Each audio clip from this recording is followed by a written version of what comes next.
Hello! Welcome to another episode of My Favorite Artists.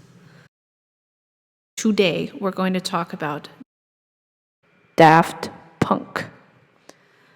Daft Punk is by far my favorite electronic house music group in the world. Who are they? What do they really look like? How did they get together? And why is their music so out of this world?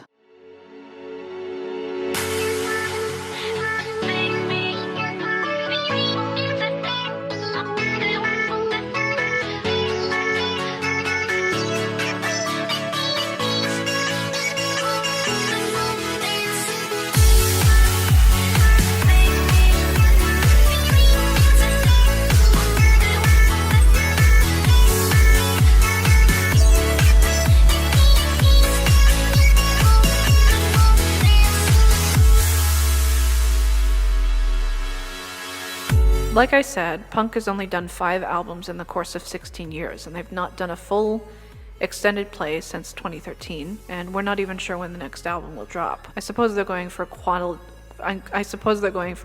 over quantity, which is what in part makes them so interesting, because when they do drop an album, it's the most incredible thing you've ever heard. The 2 members of Punk, Guy, Manuel, and Thomas, are infamous for rarely granting interviews, and when they do, appearing so the audience cannot see their faces.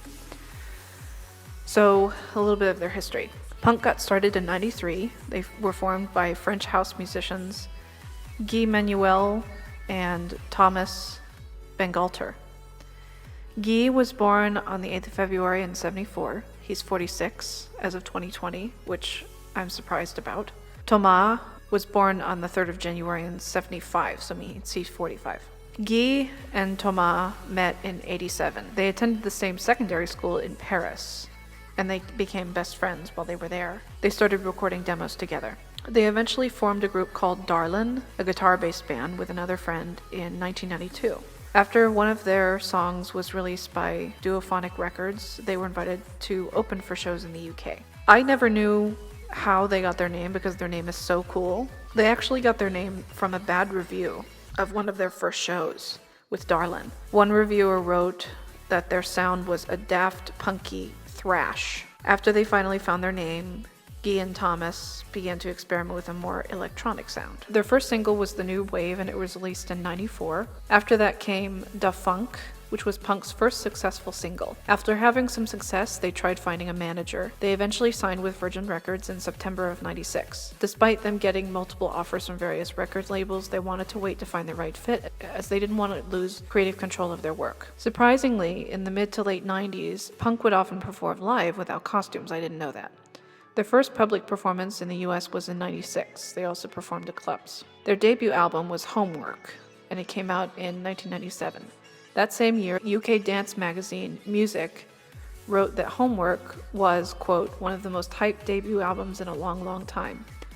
Another critic said that Punk's new album revived house music and brought together a bunch of different genres, including club and big beat. This is something that would be said of their most recent album. They had their first tour that same year. Thomas says about the tour, everything was synced up, the drum machines, the bass line. The sequencer was just sending out the tempos and controlling the beats and bars. On top of this structure, we built all these samples and various parts that we could bring in whenever we wanted. The most successful single from this album, of course, was Around the World. By 1999, Thomas and Guy were already way into recording their next album, Discovery. The album was a much more slick sound and had a more distinct synth-pop style. Punk says about the sound of the album that it was, quote, an attempt to reconnect with the playful, open-minded attitude associated with the discovery phase of childhood. Like R.A.M., the album was influenced by the sounds of the 70s and 80s. This album was number 2 in the charts in the UK.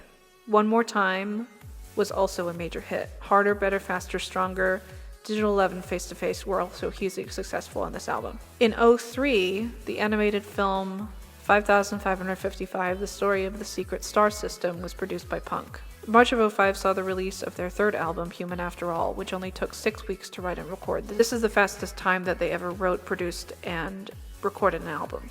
It wasn't as loved as their previous albums and was criticized for being so hastily recorded. The Alive 06-07 tour started with a show at Coachella, and they continued to appear at musical festivals all throughout the year. In '08, the group made a surprise appearance at the 50th Grammy Awards, performing with Kanye West in a reworked version of Harder, Better, Faster, Stronger.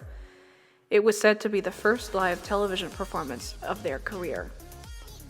Later in '08, their manager stepped down. In '09, they won the Grammy for their Alive 2007 live album, and they didn't tour in '09. In 2010, they did the soundtrack for Tron Legacy. The same year, they were admitted into the Order of Merit of France. They were individually awarded the rank of Knight, and later that year, they made a surprise appearance at Madison Square Garden. Their so far last album was released in the spring of 2013 with a long promotional period beforehand. They performed the #1 single Get Lucky at the Grammys with Stevie Wonder. That same year, they co-produced Kanye West's Yeezus. In 2015, Punk showed up in a short tribute to Nile Rodgers in a documentary on his life. In 2016, they collaborated with R&B singer The Weeknd on Starboy, which is one of the most funky songs in existence. I remember listening to it when I was walking around Golden Gate Park in the summer of 2018 while I was hanging out with my sister, and the sun was shining, and I just couldn't stop listening to the song. I probably listened to it 50 times. I can't play it here, unfortunately, but if you've not heard it before, I strongly recommend that you do. It's really, really good. And Punk appear at the very tail end of the music video, and they look freaking amazing.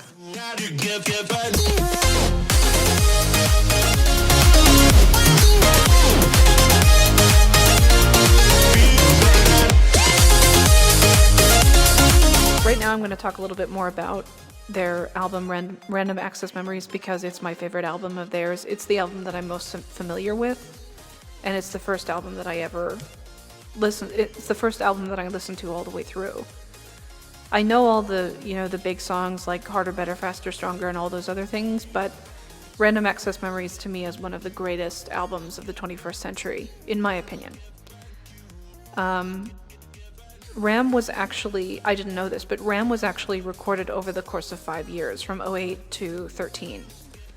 And it was dropped on May 17th, 2013. The reason I like it is because it's similar to their other albums in that it has the same kind of Daft Punk vocal quarter with a lot of electronic sound as well. It's also played by live session musicians, which I really like. And there's singers and musicians from all different genres of music. And they wind up going through, decade after decade after decade of musical history, pop music history, in the sound of each of their songs. Each of their songs on that album sounds like it's from a completely different decade. One of the songs that's sung by...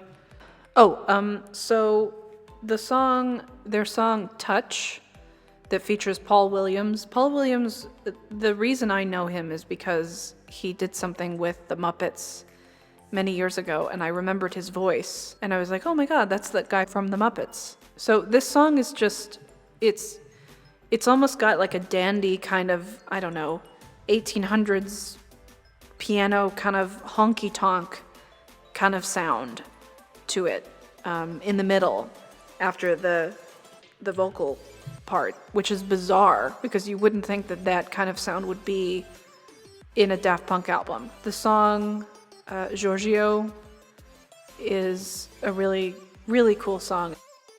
I think that my favorite song in the Random Access Memories album is Touch.